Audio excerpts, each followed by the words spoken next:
Shoot, I should go check the mail. I think the new Retroids are here. Hey, buddy. I know you miss me. You home? Give me money? Food? I know you got both. Hello? He doesn't seem to be home. That's weird. Either means he's at work, which, I mean, come on, really? Or he set up an Easter egg hunt for me. Oh, this works out great. Just so happens I brought my take everything bag from home with me. Never leave home without it. Now, I have to be super specific with what he hid. Can't just take everything. Yeah, super specific.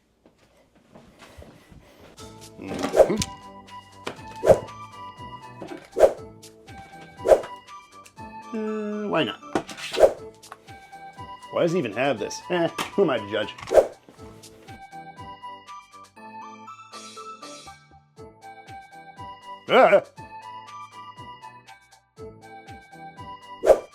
Ooh, 5-screw.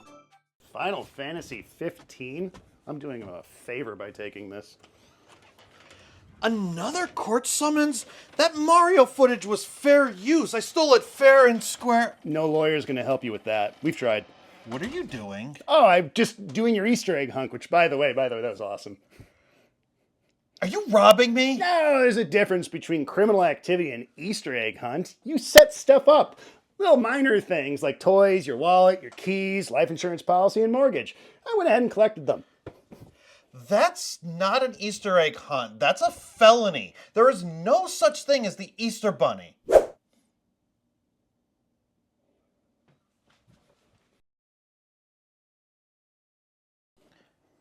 This is the Retroid I was looking for. Hands off!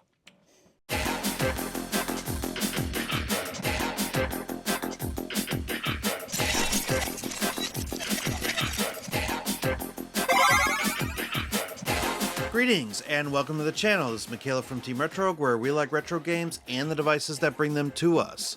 So I got the Retroid Pocket Flip 2 in about Thursday, and so I've had, I want to say, about 3 days with it now, and that's not really enough for me to come up with final impressions, and I'm not quite ready to do a final review on this device just yet. But there are some things going on with the world, and shipments to the US might not be a reality from China after April 25th unless things change from the time of this recording, and there's no way of knowing right now if that's going to change. So at time of this video going live, you may be faced with the decision of, do I pick this up now before I can't, or do I wait until things settle down? In this video, we're going to do just some initial impressions. We'll do the technical stuff that we usually do when I get a device for the first time. We'll do the unboxing. We'll do a device tour. We'll take a look at the hardware. We'll do a little bit of game testing. But really what I want to do is I just want to share my thoughts on this device with only having it for a couple of days. And then I'll do a more in-depth review later on. So let's dive in and get to work.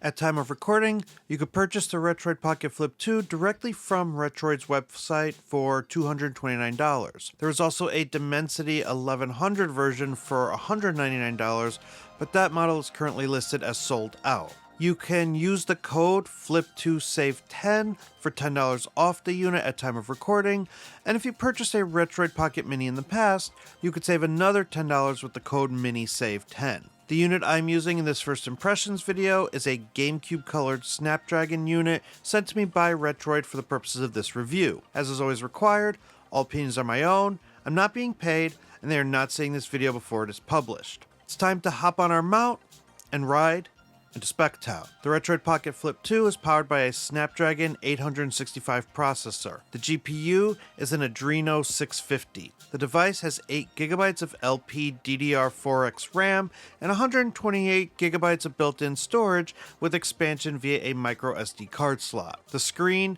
is a 5.5-inch AMOLED screen with a 1080p resolution, 60Hz refresh rate, and a 16:9 aspect ratio. Given the device life is a 5,000 mAh battery. For connectivity, this handheld has Wi-Fi 6 built in as well as Bluetooth 5.1. The device ships with Android 13. It's time to unbox the unit, where we'll find a spec sheet and quick start card, a quality assurance tag, the unit itself, and a USB-C cable. Pretty basic unboxing, and that's typical for Retroid devices. Alright, so let's go ahead and tour this device. We're going to start here at the top with the triggers. Now, these are not the best triggers in the world, but you have to keep in mind with a device like the Retroid Pocket Flip 2, portability is the name of the game here. So they do have a textured top to them. As far as tactility, yeah, sure, they do feel good, but they are very clicky. So let's go ahead and do our sound test. These are very loud and clackety, and the reason that this is important for a handheld is because if you are in bed or you're in a quiet area like a waiting room, you don't want to annoy your significant other or your neighbor, and so something like that could get annoying to other people who are not actively playing the game. So I like to do these little sound tests because it might not just annoy you, it might annoy somebody around you. Triggers are fine. There is a little bit of a clack, not very loud at all if you snap them all the way down, but otherwise they're serviceable. They're a little on the small side. Let's just take a quick look at the mechanism. Same kind of mechanism that you typically see with these bumpers and triggers on these handhelds. Yes, there is a possibility that dust and hair can get in there, so just something to keep in mind. All right, let's go across the device. There's nothing here at the top except for this exhaust and the trigger buttons. And if we look at the sides here, there's nothing on this side, and there's only volume up and down on this side. And then if you take a look at the bottom, there's your micro SD card slot, USB-C charging, and 3.5mm headphone jack.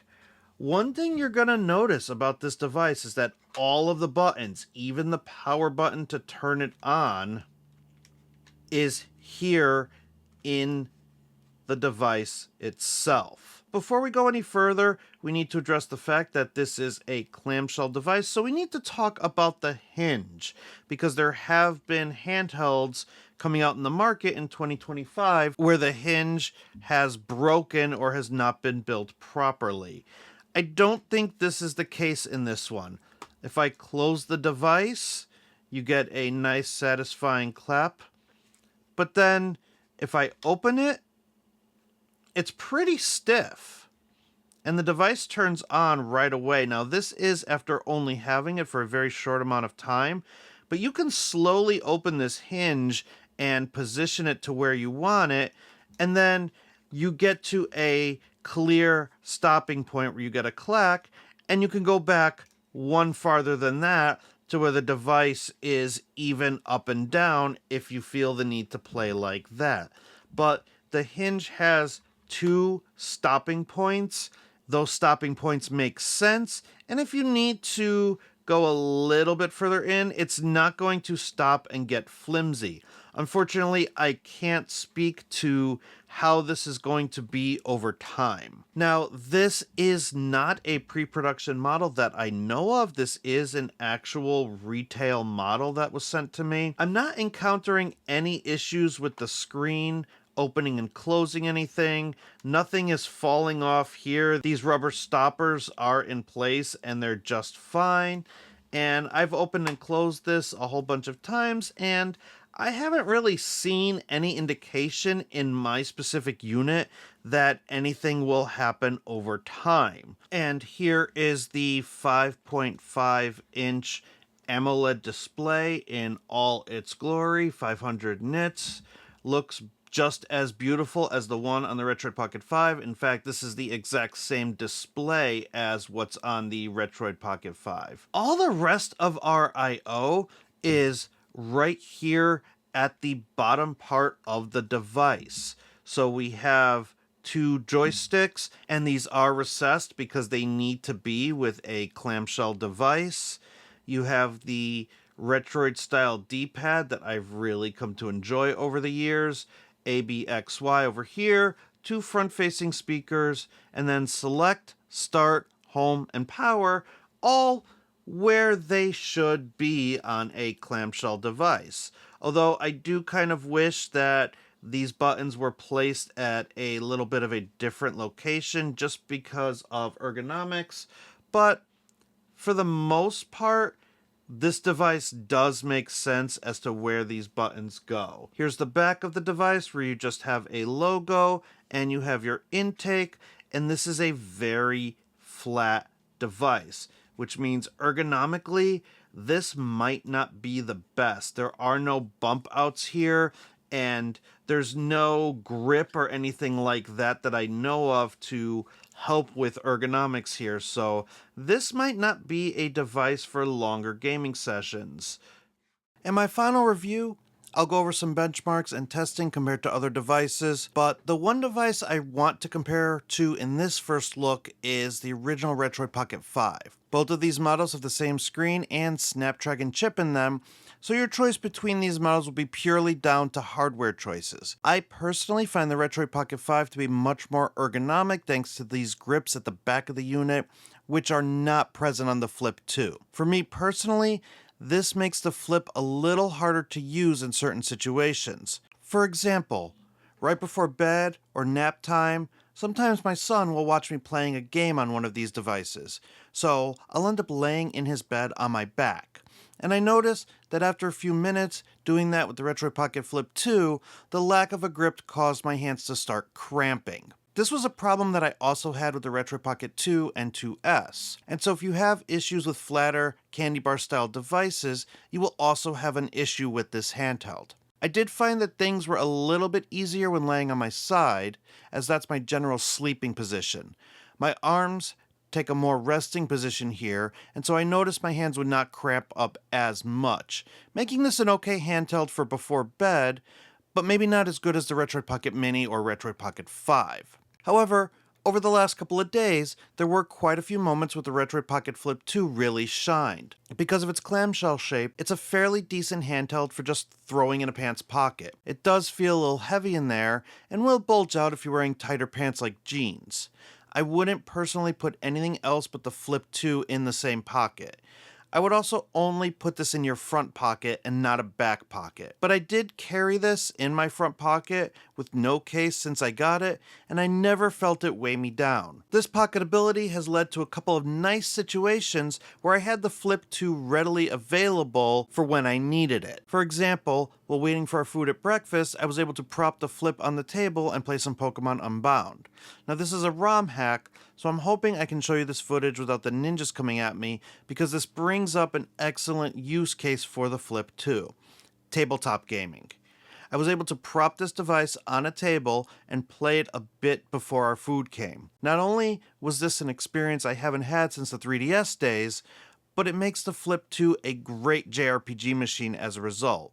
You know, those kinds of games that are turn-based and don't require a ton of button presses to fully enjoy. Who needs to socialize with the family anyway when there's retro gaming to be done, am I right? Now as far as gameplay goes, again this is the exact same chipset as the Retroid Pocket 5 and Retroid Pocket Mini. I will have some follow-up content with more gameplay performance on the Flip 2 anyway, but while you're waiting, check out Rob, the Retro Tech Dad's RP5 Win Later video, as everything he showcases there will also play on the Retroid Pocket Flip 2. That said, I did fire up a few Switch games just to check on how they felt with the clamshell design, and I definitely think that joystick-centered games are going to be more of a struggle than D-pad-centered games because of the recessed sticks and the flat back. However, the joysticks are above the D-pad on this device, and they are below the D-pad on the Retroid Pocket 5. So I would argue that if you are looking to play joystick-centric games, neither of these devices are a good fit unless you are okay with the compromising ergonomics. So with that,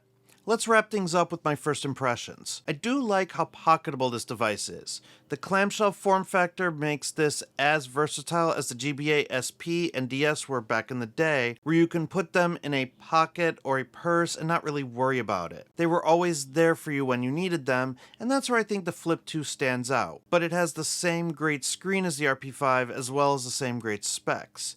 If you were holding out on the Retroid Pocket 5 or just really like clamshells, then this may just be the device for you. However, even in the short time I've had with this handheld, I've started to get concerned about the ergonomics.